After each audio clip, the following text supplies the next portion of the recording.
So first of all, I want to say thanks to Sandy for sharing a story and song with all of us about finding the right rock to hold and build on. And good morning, beloveds. I see you. I'm going to take a moment to see you. And all those tech wizards up there that help us worship together, with all of those on Zoom who I did see just a few moments ago. This morning, we're going to explore two fascinating topics: how to see each other and how seeing ourselves and each other helps turn us into builders' stones that can be used to construct a spiritual house and home.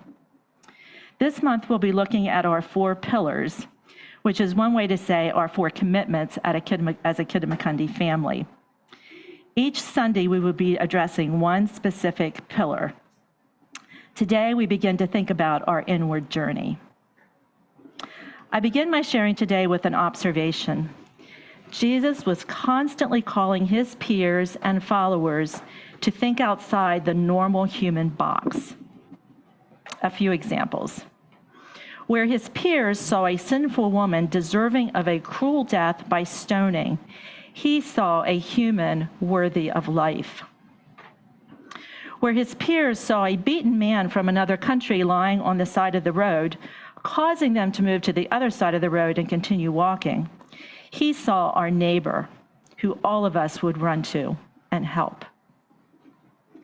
Where some spiritual leaders wanted folks to judge, punish, and stay away from humans with problems and deep failures, with instructions to keep themselves pure and clean, this leader asks us to sacrifice our very selves to help these very people. In some circles, this is known as the upside-down kingdom. Jesus invites and instructs all of us to create and populate an upside-down habitat in a world where gravity reigns.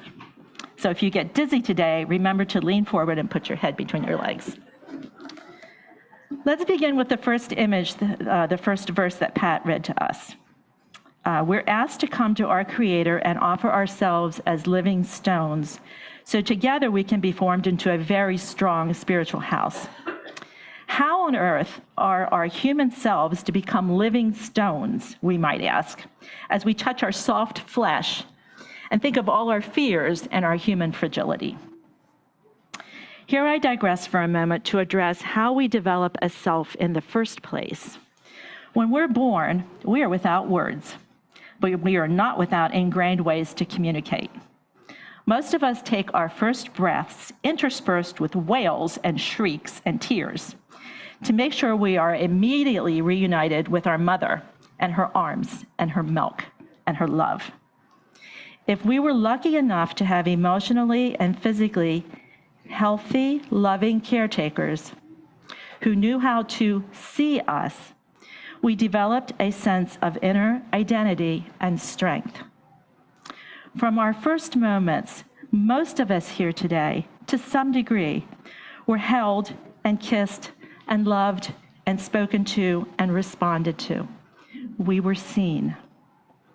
And in being seen, we learned how to see ourselves and others, and learned how to communicate our needs and our thoughts and our wants and our hurts and our joys.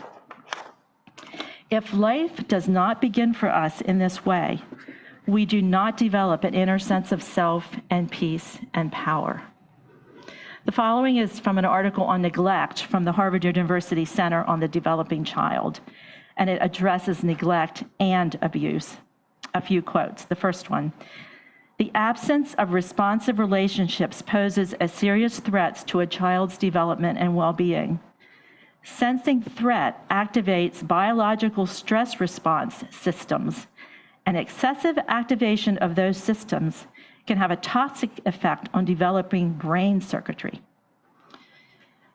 Second quote: science shows that early exposure to maltreatment or neglect, not being seen, can disrupt healthy development and have lifelong consequences. And the third and last quote: when adult responses to children are unreliable, inappropriate, or simply absent, developing brain circuits can be disrupted, affecting how children learn, solve problems, and relate to others. If we are not seen, now I'm back to my voice, and responded to, we do not develop a strong self with creative and life-giving possibilities. I am constantly reminding myself of this when I see behaviors in others my brain immediately wants to judge. Years ago at Eastern Mennonite University, I had a professor who said, everyone does the best they can at any given point in time. It struck me as a strange and profound observation, but I wasn't sure I agreed. When I began to understand how we develop our brain circuitry, our very selves, and how invisible past trauma and neglect is to the human eye as we see each other, I finally began to understand his statement. I will never understand why some of us get so blessed and others of us experience so much pain and neglect. Our first two children, Ethan and Jordan, were born in Atlanta, Georgia. A few months before Ethan was born, Young and I bought our first house, having no idea we had also won the best possible neighbor lottery. We moved in next door to Jeff and Casey Long and their toddlers, Claire and Marty. Before I even began to think about how I would mother a toddler, I got to watch Casey mother her children, and soon I just started copying everything I saw her do. Although separated by many miles, we have stayed close to the Long family. A few years ago, we were visiting Atlanta and went to see their oldest daughter, Claire, who at that time had two children, Emma and Sloan, ages 4 and 2. As we talked and blew bubbles and played games, I watched Claire see her children in a way I have never before observed anyone doing. Emma, she said, I just saw how you helped Sloan find her ball. Did you see how happy you made her? Sloan, do you see that after you took Emma's book without asking, she has tears in her eyes? What do you think you could do to help her feel better? I must have watched her do this kind of caring observation in the most loving voice possible, at least 10 times in a 2-hour span. I was so entranced, I had difficulty paying attention to the adult conversations. How I wish I had known how to do that in my children's early years. This year on Mother's Day, I went around the circle with our adult kids and some of their friends who were visiting and shared how I see them. At their current ages, my kids were somewhere between pleased and rolling their eyes at me. While it is crucially important in our early development to be seen, it is also important to continue to be seen throughout life as we maneuver its joys and difficulties. We cannot become living stones if we do not continue to be seen. We cannot become living stones if we do not continue to be seen. Which brings us to the first pillar of our Casey experience, our inward journey with our Creator. Part of our inward journey is seeing ourselves through our Creator's eyes. Some of you have probably heard me share this quote from the Tao Te Ching before. One's primary and perhaps only responsibility in life is to be a conduit of the supreme creative power of the universe.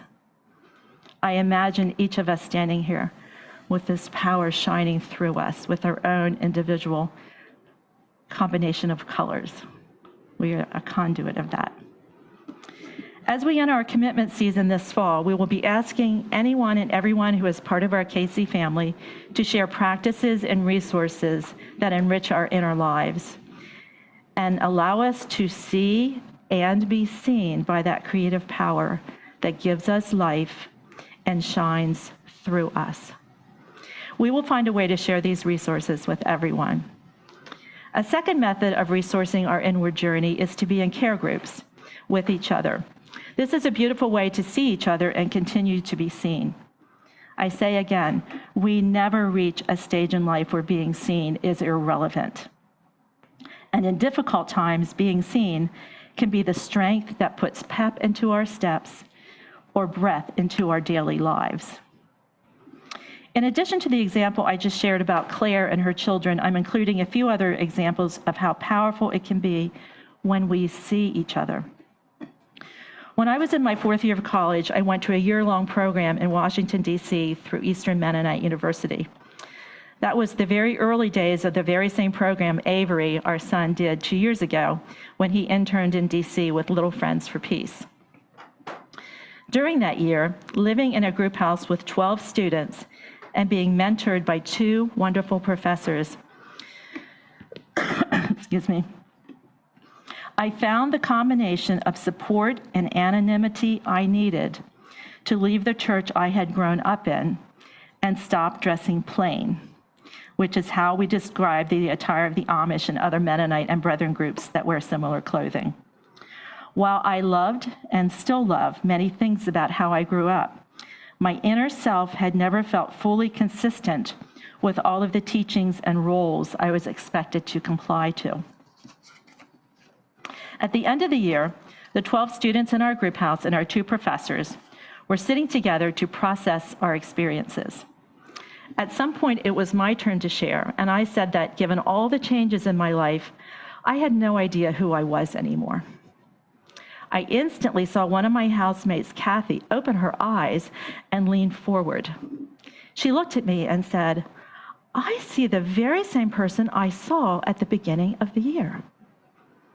It was one of the most surprising and affirming things ever said to me in my life.